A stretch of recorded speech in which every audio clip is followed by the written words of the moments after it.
Na na na na na na na na. Hey hey hey. Goodbye. See you later, neoliberal. Hey hey hey. Goodbye. We are the champions. We are the champions. No time for losers, 'cause we are the champion of the world. So what in the fuck is wrong with Chris Matthews? You know, he's been this respectable commentator for quite some time. I'm starting to think we just got a bunch of capitalist extremists. Everybody freaking out about socialism. Chris Matthews said he would be the one that would have been executed in Central Park if we would have lost the Cold War. Is that what the Russians were after? Were the Russians trying to take over America and put us under military rule? Is that what there's nuclear arms race, and there was Korea and Vietnam and all these sort of proxy wars. But did they want to take America over? Is this a rational fear of Chris Matthews? Yeah, Chris Matthews, you came from the Cold War era, so you got an irrational fear of Russia. I mean, Russia and China are like equals in terms of, competitors or nation states that you got to, keep an eye on. But it's not, I don't have that Cold War paranoia. So the 1980s called Chris Matthews, and you're irrelevant back then, I guess. But since he's been a respected commentator for, decades. I remember reading one of his books, and here he's been an anti-socialist. He's just been a myopic, one-sided capitalist extremist. If you don't have any, I feel like, am I in the wrong here? I feel like capitalism and socialism, we need a synthesis of the two. I mean, capitalism actually reflects socialism and vice versa. They, come at the economic system in sort of different motivations. But ultimately, do we have a capitalist system? I mean, no, we use socialism as a cuss word. But, socialism is anything that's popular with the people, right? You're going to help all the people? That's socialism.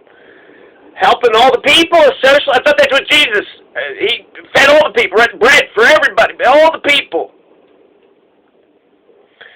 So, fucking Chris Matthews, he's going to be, he thinks that if Bernie Sanders gets elected, then that's basically, Soviet Russia. That's just like Lenin and Trotsky and Stalin coming over here and going to put us in farm collectives and gulags. And poor Chris Matthews, he's just been this ultra right-wing capitalist. He's going to be the first one on what? Come on, Chris. He speculate if we would be better off with Donald Trump. What? Bernie's there. Should we just keep Donald? Are you kidding me? You have a choice between democratic socialism and batshit insanity. And you're like, you know what? Batshit insanity doesn't sound too bad. What in the fuck are you guys on? What are you guys on? Bernie Sanders winning is like when the Nazis defeated France. And, France is like, it's all over. It's all over. This is what Chris Matthews said. Chris Matthews is just off his rocker. When the Nazis defeated France, Bernie Sanders' entire family on his father's side was murdered by the Nazis. It's not just offensive, it's just fucking stupid. When it comes to the history of the thing, it's just like a nomination of some, liberal progressive. An actual liberal progressive is nominated, for a major party ticket. So that's JFK, FDR, Lincoln. That's Eisenhower, and Eisenhower was nominated. That's Barack Obama, the first black man. JFK, the first Catholic. Bernie Sanders, the first Jew. So FDR winning, that's a social. That's left-wing socialist. That's Huey Long was only, it was to the left of FDR, but FDR had to compete with Huey Long, so he had to be, had to offer the New Deal. An Eisenhower Republican. He said if you were a Republican and you rejected the New Deal, you would get thrown out of America. Eisenhower believed in a 90% tax rate. in order to force businesses to reinvest in themselves, to hire more employees, reinvest in themselves, hire more employees, and if they did that, then they weren't taxed. So taxed at 90% unless you're creating more jobs for the people, because jobs are good. And so, therefore, Eisenhower had a 90% tax rate. 90%. He also believed in spending on infrastructure, the Eisenhower interstate system. Just, a number of... Anyway, so when Eisenhower won the nomination, that was major, that's a major thing. Eisenhower, what kind of, he's going to be, his own thing. So Bernie Sanders is just like every other election when you had some asshole win, he's, the new person, the new, next person in line. So, yeah, I mean, to be afraid of Bernie Sanders, first of all, he's a great man. So to be afraid of a great man who's been, doing good all of his, oh my God, that man who's been doing good all of his life? Oh my God, that man who's going to make sure that we all have health care? That man who's going to make sure we got child care and free college or trade school, free higher education? What in the hell is going on? As soon as we get higher education, it is over. So he's got a socialist. He's a democratic socialist, which is what? It means he's an Eisenhower Republican, and FDR New Dealer, some people say. I think he's more conservative than most of Europe and Canada. They all have all those programs. His health care is more comprehensive than theirs, but they already have free college and child care and health care. They already have all this. In addition to, vacation days, 2 weeks vacation, just here's, some money, go on vacation. That's Italy, and Germany's got, and Iceland, and Germany's got, you go to a spa, and then Iceland, and they have, so yeah, compared to Europe and Canada, Bernie Sanders is conservative. He's a moderating voice. The Democrats are the Republicans. Republicans batshit crazy. And here, Bernie is a moderating centrist, right in the middle of the road, if not, outright conservative. I wonder if he would say if he was liberal conservative. He says socialist, but is he a conservative socialist? You can have a liberal Republican, so it's a possibility you can... Anyways, yeah, first Jewish candidate, first socialist, to be nominated for a major Democratic, major political party ticket. So this is fantastic. It's historic. It's exciting. He's got an exciting platform, so he's going to energize the base and energize the people. He's going to get a higher turnout because he's going to change America. He's actually going to transform America and change it and make it better. And he's going to be a president, not like a, Grover Cleveland or,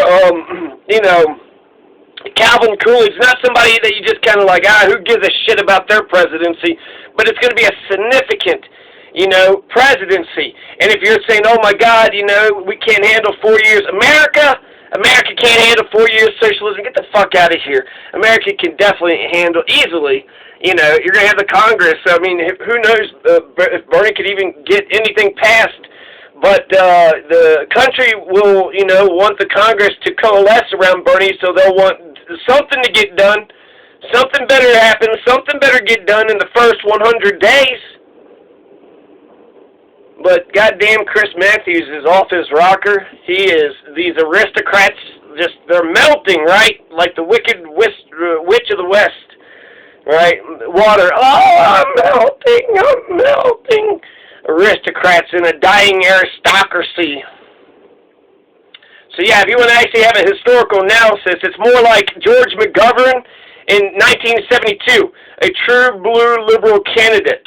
FDR was a socialist aristocrat, like an enemy of his, rich class. JFK, like I said, is Catholic. Lincoln, liberal Republican. Barack Obama, first black man. Eisenhower, Republican. He's Christian. I'm not sure what he was, specifically. He's just a general, fucker. Just some general fucker. And yeah, George McGovern was the one bright shining moment we had in America.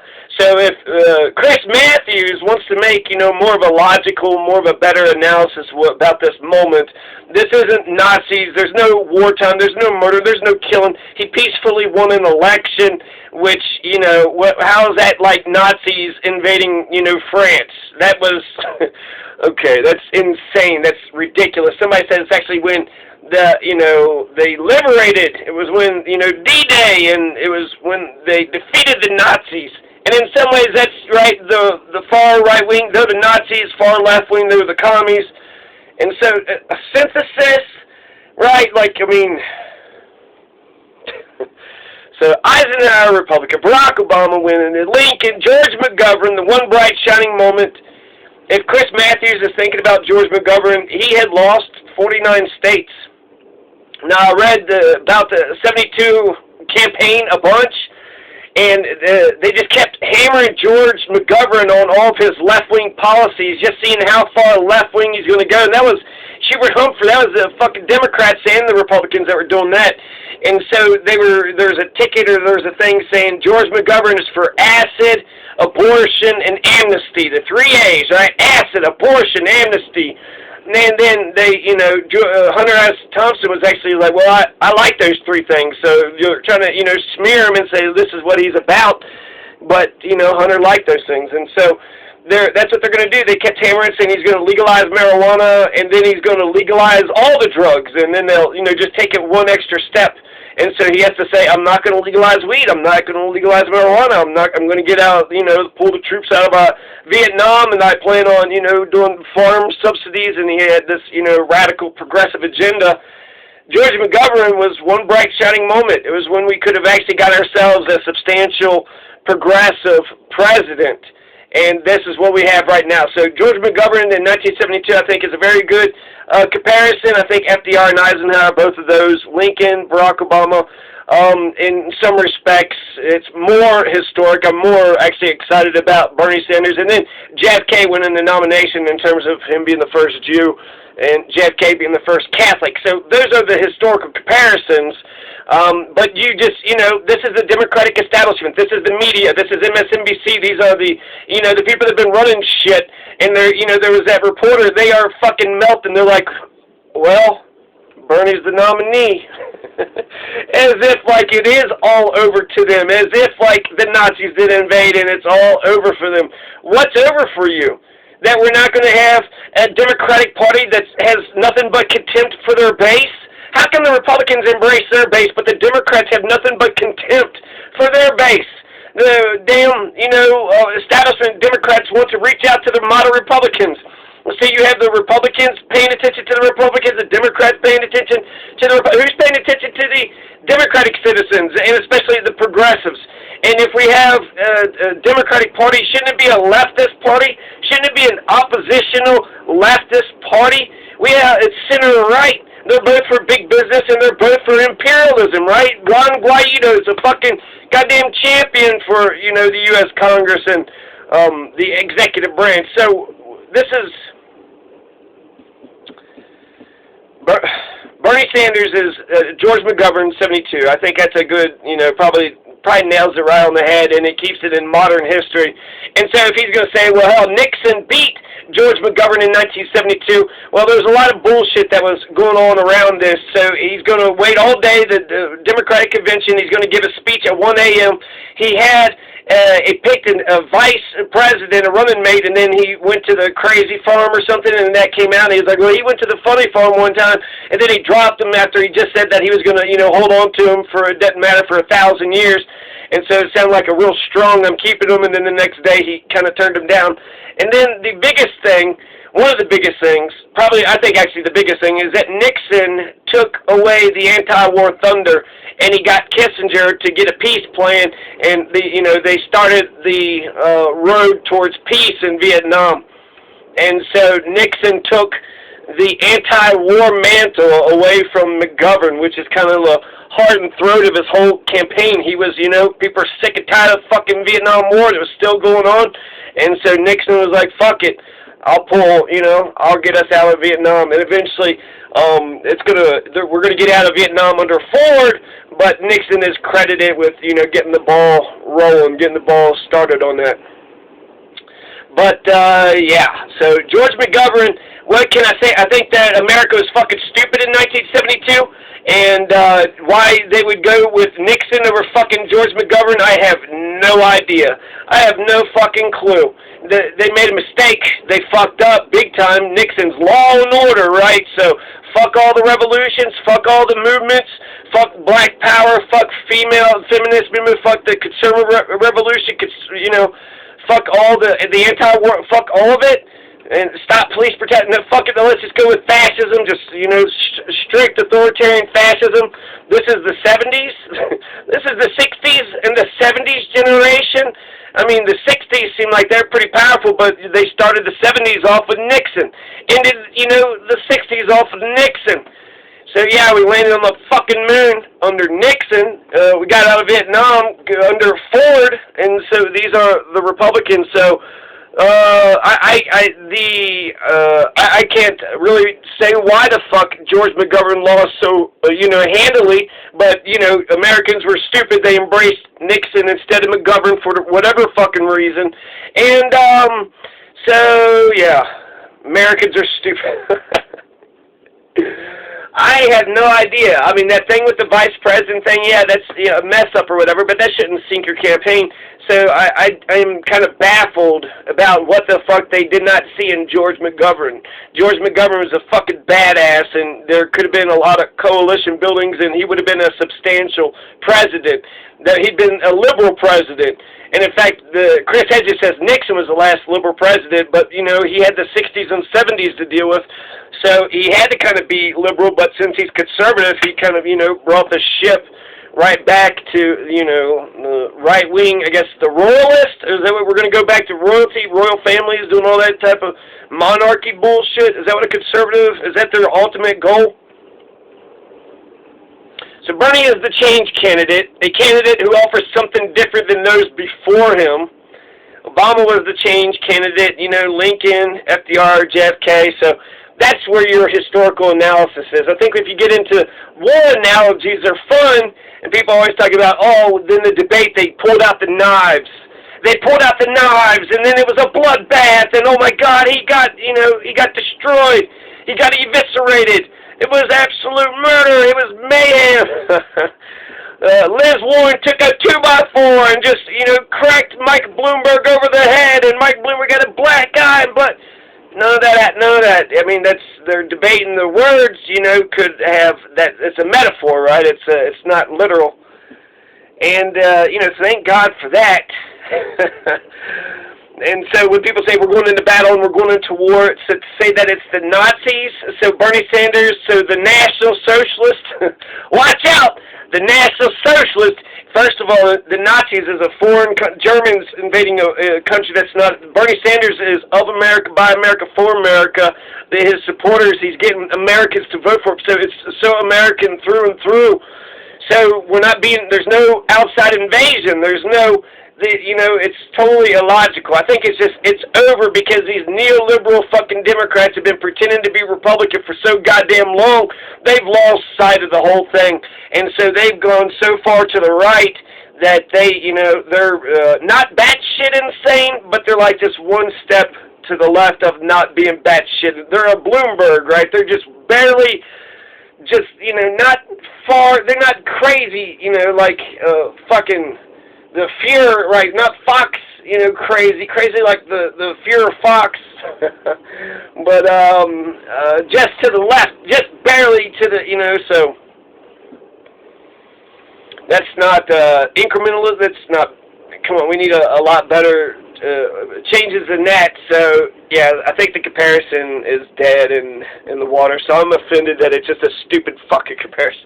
What a dumb historical, that's, get over it, Chris Matthews, or, step down and get somebody else in there, because You've had a good run, right? Being a capitalist Democrat, being, you know, I mean, how far right wing has Chris Matthews actually been? He doesn't have a socialist heart. He didn't care about the community, right? He's just been a capitalist to his bones, like Liz Warren. So to have no socialist inclinations, to be like, you know what, the working class should stick together. They have nothing like you know, the homeless have nothing to eat, just to not give a shit, to not care.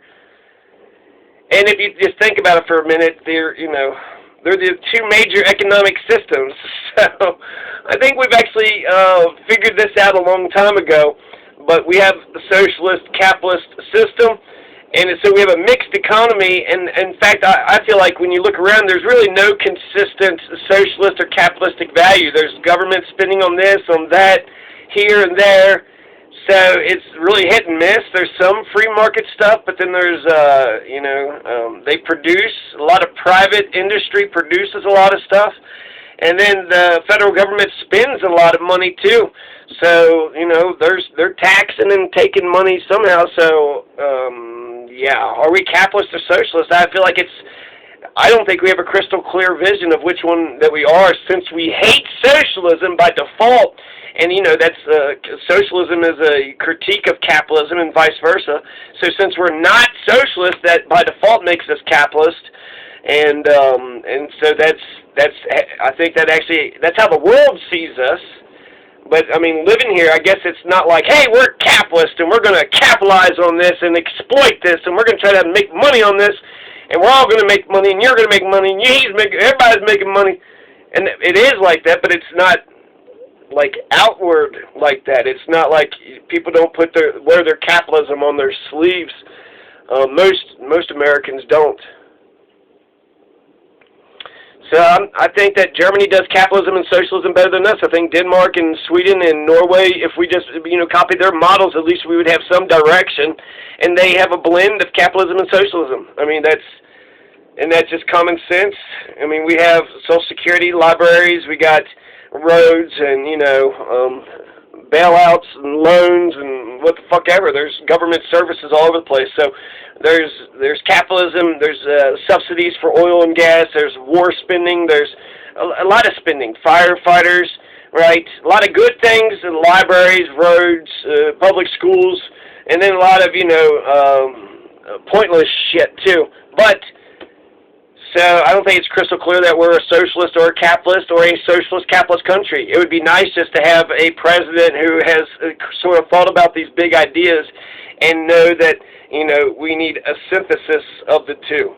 And Bernie Sanders is democratic socialism, so it's his own brand of socialism. But if you look at Eisenhower, I'm making the argument he's a conservative. He's an Eisenhower Republican, which puts him right back in the middle. That makes him a centrist. That makes him a moderating voice.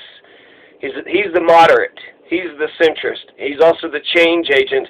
So we're going to get back to normalcy. We're going to come back home, come back to our roots. America, come back home. Come back home, America. That's George McGovern's, you know, speech in '72. Great speech. Fantastic speech. Come home, America. Home from the overseas, home from the fields, home from the... So, Chris Matthews, man. Fucking get a hold of yourself or fucking quit. You've had a good run. You made a lot of money. You know? You hating on the, you know, top of the ticket, the Democratic, you're helping the fucking Republicans. The more you criticize, the more you fucking shit on Bernie. So just retire, man. I mean, don't kill the Democratic Party just because. In fact, Newt Gingrich had admitted to where the Democratic Party actually is. He says that's where the heart of the Democratic Party is the working class. It is socialism. It is, you know, sort of a communist slant, right?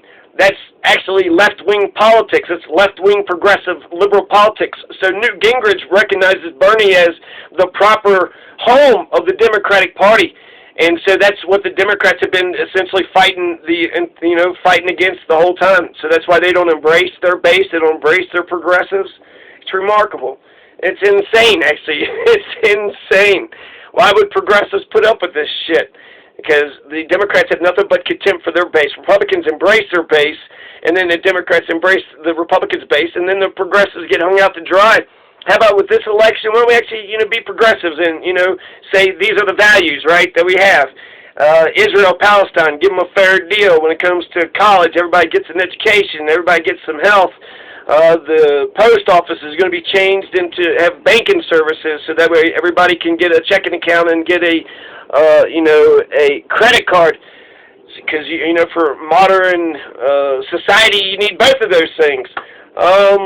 And a number of other, just look at Bernie's platform. But there's a lot of changes, and I think it would be gotta be so exciting. And because he's a peace, he's a dove candidate. If Bernie Sanders says we need to go to war here or there, he's got a little bit of a war record. But he was the one against Iraq. He's the one that was against Guatemala and all the, Nicaragua, all the El Salvador, the 1980s, Contras, the Iran-Contra, all that shit. So he was against all those interventions. So I think his heart is in the right place, and he's got a more developed foreign policy, I would assume, than Donald. So him being the dove, I would trust Bernie into battle. If Bernie says, this nation has been fucking with us, and I'll be like, okay, well, I trust Brother Bernie. I trust Brother Bernie. Uncle Joe, Uncle Don, no, I don't. Have they ever told the truth a day in their life? A bunch of fucking bullshitters. And they're just telling you what you want to hear. Bernie Sanders has just been, on point. Here's my policy. Here's my platform. This is what I'm going to do for 50 years straight. So, yeah. Hell yeah, Bernie Sanders won. This is exciting. This is exciting. I think he's going to take the presidency. I don't want to get overconfident, but Bernie Sanders to the top. Bernie Sanders, #1. Anyways, Chris Matthews, get a fucking grip.